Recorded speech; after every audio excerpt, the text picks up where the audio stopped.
Hello guys, എനിക്ക് നിങ്ങളോട് കുറച്ച് കാര്യങ്ങൾ പറയാനുണ്ട്. എന്താണെങ്കിൽ നിങ്ങളുടെ ഫ്രണ്ട് സർക്കിളിലോ അല്ലെങ്കിൽ നിങ്ങൾക്ക് അറിയുന്ന ആർക്കെങ്കിലും ഒക്കെ ചില കാര്യങ്ങളോട് ഇങ്ങനെ ഒരു ഫീൽ വരാറുണ്ടോ? ഞാനും ആ ടൈപ്പാണെന്ന് വിചാരിച്ചത്, പക്ഷെ ഞാൻ ആ ടൈപ്പല്ല. നിങ്ങൾക്ക് ഞാൻ കുറച്ച് സംഭവങ്ങൾ കാണിച്ചു തരാം. ഓക്കെ, നമ്മുടെ ശരീരത്തിന് ഏറ്റവും ഇമ്പോർട്ടൻ്റ് ആയിട്ടുള്ളൊരു സംഭവമാണ് വാട്ടർ. അപ്പോൾ വെള്ളം കുടിക്കാൻ വേണ്ടിയിട്ട് ഞാൻ മേടിച്ച ഒരു ബോട്ടിലാണിത്. നന്നായി വെള്ളം കുടിക്കാൻ പറ്റും. വെള്ളം കൂടിയാണ് മെയിൻ ലക്ഷ്യം.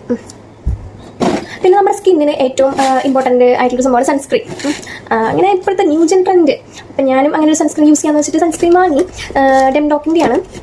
അപ്പം അതിൻ്റെ കളർ നോക്കിയപ്പോഴും ഈ ഒരു കളറ്, ഈ കളറിൻ്റെ പേര് ഞാൻ പറയട്ടെ. പർപ്പിൾ എന്നായി കളറിൻ്റെ പേര്. കൊള്ളാം, നല്ലതാണ്. നല്ല സൺസ്ക്രീനാണ്, നല്ല അടിപൊളിയാണ്. നമ്മുടെ ഫേസിലൊക്കെ നന്നായി ഇങ്ങനെ ബ്ലെൻഡ് ആക്കി എടുക്കും. പിന്നെ ഇത് കണ്ടോ, ഇത് ഞാൻ വാങ്ങിയതാണ് കേട്ടോ. ഇതിൻ്റെ ഇതുണ്ടോ, ഈ സൗണ്ട് കണ്ടി ഞാൻ വാങ്ങിയതാണ്. ഇതിൽ ഫോട്ടോ ഞാൻ എടുക്കാൻ പറ്റും. പക്ഷെ വേറെ ആൾക്കാർ ഫോട്ടോ വരിക ഇതിൻ്റെ ഉള്ളിലുള്ള ഫോട്ടോ.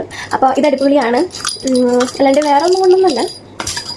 ആൻഡ് പെൺപിള്ളേരുടെ ഏറ്റവും ഫേവറേറ്റ് ഐറ്റമാണ് നെയിൽ പോളിഷ്. ഞാൻ എപ്പോൾ പോയാലും എനിക്ക് എന്താണെന്ന് അറിയില്ല, ഞാൻ എപ്പോൾ പോയി ഈ കളറോടെ ഉണ്ടാവുള്ളൂ. കേട്ടോ, ഡിഫറെൻറ്റ് ഷെയ്ഡ്സ് ഓഫ് എന്തോ purple, different shades of purple നല്ലതാണ്. പിന്നെ നമ്മുടെ ലിപ്പ് ഡ്രൈ ആവുന്നതിന് ഞാൻ ഒരു ലിപ് ബാം വാങ്ങിച്ചായിരുന്നു. അപ്പോൾ ആ ലിപ് ബാമിൻ്റെ കളറും ഇത് എന്താണെന്നറിയില്ല, എനിക്ക് വേണ്ട. പിന്നെ ഇങ്ങനെ ഒരു ഫീൽ വന്നു. അപ്പം ഞാനൊന്നും നോക്കിയില്ല, പിന്നെ വേറെ കളറൊന്നും നോക്കാൻ നിന്നില്ല. ഇതിങ്ങനെ എടുത്ത് ഇനിയും കുറേ ഉണ്ട്, അത് അടുത്ത പാർട്ടിൽ ഇടാം. ഇട്ടും ഉറപ്പ്.